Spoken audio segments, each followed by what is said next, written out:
ಕಳೆದ ತಿಂಗಳು ಚಿಕ್ಕಬಳ್ಳಾಪುರದ ಅಗಲಗುರ್ಕಿಯಲ್ಲಿ ನಡೆದ ಗ್ರಾಮ ಪಂಚಾಯತ್ ಕಟ್ಟಡ ಶಂಕುಸ್ಥಾಪನಾ ಸಮಾರಂಭದಲ್ಲಿ ಚಿಕ್ಕಬಳ್ಳಾಪುರ ಶಾಸಕ ಪ್ರದೀಪ್ ಈಶ್ವರ್ ಸಂಸದ ಪ್ರತಾಪ್ ಸಿಂಹ ವಿರುದ್ಧ ಏಕವಚನದಲ್ಲಿ ವಾಗ್ದಾಳಿಯನ್ನು ನಡೆಸಿದರು. ಈ ಹಿನ್ನೆಲೆ ಪ್ರದೀಪ್ ಈಶ್ವರ್ ವಿರುದ್ಧ ಪ್ರತಾಪ್ ಸಿಂಹ ಮಾನನಷ್ಟ ಮೊಕದ್ದಮೆ ಕೇಸನ್ನ ದಾಖಲಿಸಿದ್ದಾರೆ.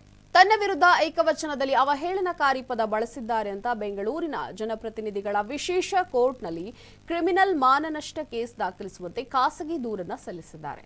ಹೌದು, ಪ್ರತಾಪ್ ಸಿಂಹ ಒಬ್ಬ ದೊಡ್ಡ ಅಯೋಗ್ಯ ಅಂತ ಈ ಹಿಂದೆ ಶಾಸಕ ಪ್ರದೀಪ್ ಈಶ್ವರ್ ಏಕವಚನದಲ್ಲಿ ಸಂಸದ ಪ್ರತಾಪ್ ಸಿಂಹರನ್ನ ನಿಂದಿಸಿದ್ರು. ಸಿಂಹ ಒಬ್ಬ ದೊಡ್ಡ ಅಯೋಗ್ಯ, ಮುಖ್ಯಮಂತ್ರಿ ಸಿದ್ದರಾಮಯ್ಯನವರ ಬಗ್ಗೆ ಬಾಯಿಗೆ ಬಂದಂತೆ ಮಾತನಾಡ್ತಾ ಇದ್ದಾರೆ. ಬಾಯಿ ಮುಚ್ಕೊಂಡು ಸುಮ್ಮನಿದ್ರೆ ಸರಿ, ಎಲ್ಲವಾದಲ್ಲಿ ಇಡೀ ಕಾಂಗ್ರೆಸ್ ಪಾಳೆಯ ಮೈಸೂರಿಗೆ ಇಳಿಯಬೇಕಾಗುತ್ತೆ. ಚಿಕ್ಕಬಳ್ಳಾಪುರ ಲೋಕಸಭಾ ಕ್ಷೇತ್ರದಿಂದ ಮಾಜಿ ಸಚಿವ ಡಾಕ್ಟರ್ ಕೆ ಸುಧಾಕರ್ ಬಿಜೆಪಿ ಅಭ್ಯರ್ಥಿಯಾಗಿ ಸ್ಪರ್ಧಿಸಿದ್ರೆ ತಾನು ಕಾಂಗ್ರೆಸ್ನಿಂದ ಕಣಕ್ಕಿಳಿಯಲು ಸಿದ್ಧ ಅಂತ ಪ್ರದೀಪ್ ಈಶ್ವರ್ ಸಿಡಿದೆದ್ದಿದ್ರು. ಈಗ ತಮ್ಮ ವಿರುದ್ಧ ಏಕವಚನದಲ್ಲಿ ಮಾತನಾಡಿದ್ದಾರೆ ಅಂತ ಪ್ರತಾಪ್ ಸಿಂಹ ಮಾನನಷ್ಟ ಮೊಕದ್ದಮೆಯನ್ನ ಹೂಡಿದ್ದಾರೆ.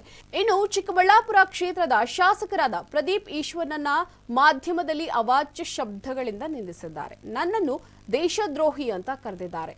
ಮುಠಾಳ, ಅಯೋಗ್ಯ ಎಂಬ ಇತ್ಯಾದಿ ನಿಂದನಾತ್ಮಕ ಶಬ್ದಗಳಿಂದ ತೇಜೋವಧೆ ಮಾಡಲು ಪ್ರಯತ್ನಿಸಿದ್ದಾರೆ. ಸಾರ್ವಜನಿಕ ಜೀವನದಲ್ಲಿ ಜನರಿಗೆ ನನ್ನ ಮೇಲೆ ತಪ್ಪು ಅಭಿಪ್ರಾಯ ಮೂಡಲು ದಾರಿ ಮಾಡಿಕೊಟ್ಟಿದ್ದಾರೆ. ಜೊತೆಗೆ ಪ್ರಕರಣಕ್ಕೆ ಸಂಬಂಧಿಸಿದಂತೆ ಪ್ರದೀಪ್ ಈಶ್ವರ್ ಅವರು ಪ್ರತಾಪ್ ಸಿಂಹರನ್ನು ನಿಂದಿಸಿರುವ ಮಾಧ್ಯಮದಲ್ಲಿ ಪ್ರಸಾರವಾದ ವಿಡಿಯೋ ಸಾಕ್ಷಿಯನ್ನು ಕೂಡ ಪೆನ್ ಡ್ರೈವ್ ಮೂಲಕ ಸಲ್ಲಿಸಿದ್ದಾರೆ.